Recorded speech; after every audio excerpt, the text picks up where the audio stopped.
Day 3 na nga pala ng pagpapatiles natin sa CR mga kumartes at ito na nga yung itsura niya. Halos patapos na nga ito, kulang na lang ata ng 8 parasong tiles na ikakabit. Sabi ng asawa ko kulang pa daw ata ng 1 piraso kaya bukas baka bumili pa siya ulit ng isa. Pinadiretso ko na kasi hanggang kisame yung tiles niya. At ayan yung asawa ko nga nag-overtime dito at naglalagay nga ng grout doon sa mga singit-singit ng tiles. Hindi rin talaga biro mga kumartes na magpaganda ng CR, grabe. Pero sabi ko nga dati kung magpapatiles nga ako ng CR, gusto ko ako yung masusunod at lahat ng gusto ko, yun yung makikita ko talaga. Kaya gusto ko meron talaga akong budget para sa CR. Hindi rin naman ako nagkamali sa pagpili ng tiles dahil ang ganda. 'Di ba? Kahit CR na lang natin yung maganda. Gusto ko kasi pagpasok nyo dito, yung medyo may pagka-hotel vibes.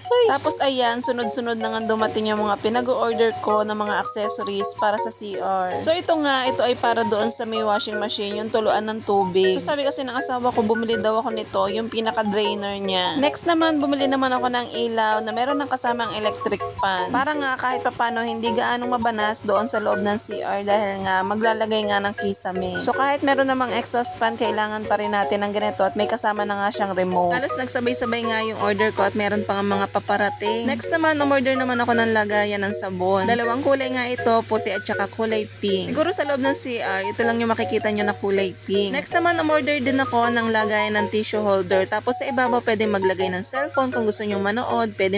At syempre, hindi pwedeng wala tayong lagayan ng mga skincare o kaya yung mga sabon natin na beauty white soap, yan, dyan natin ilalagay. So lahat may kasama na siyang tornilyo or pwede din naman siya na hindi nakatornilyo. Isang shop nga lang yung pinagbilhan ko nito para isang ship na. Isa-isa nga lang muna yung in-order ko, titingnan ko kung maganda. Umorder nga din ako nitong pa-triangle. Isa lang muna yung in-order ko nito. So more on black nga pala yung mga accessories natin. Para naman medyo aesthetic tingnan yung ating CR. Yung tipong pagbukas mo ng pinto, akala mo yayamanin yung may bahay. Charis. At syempre, hindi pwedeng makalimutan itong sampayan namin ng tuwalya. So dahil tatlo kami, yung tatluhan yung in-order ko. Kung dati-rate, dun lang kami sa may bakal talaga nagsasampay, pati yung aking mga banderitas dun nakasampay. So ngayon, problema na tuloy ako kung saan ko isasampay yung mga banderitas ko. Charis. So next naman, umorder ulit ako ng bagong shower natin, yung pang syala-syala na. Makikita nyo na lang to kapag ka naikabit na ng akin darling, kasi siya lahat ang magkakabit niya. Gusto ko din kasi syempre bago yung CR, bago lahat. Kaya yung mga gamit ko dati sa CR, lahat yon ay pagpapapalitan ko na. Syempre mga kumartes, ang tagal ko ding inantay na magka-tiles yung CR natin. Syempre gusto ko talaga is maganda yung kalabasan. Ito namang next, ito naman yung ating bidet. So ito kasi sa company namin, ganito yung mga bidet na doon. Kaya sabi ko, gusto ko ganun din yung aking bibilhin. So ito yung mga bidet ng mga Japanese. So nasanay kasi tayo dun sa may hawakan. So ito hindi, pipihitin mo na lang. So ayun lang muna mga kumartes, yung mga dumating ngayon. Syempre yung iba bukas pa ata dadating. Tatabi muna natin to para pagka ikinabit, sabay-sabay na. So ipapakita ko na lang ulit to kapag ka nakalagay na sila sa ating CR. Saka ko na lang ilalagay yung link dyan kapag ka naikabit na lahat para makita nyo din kung maganda. So yun lang.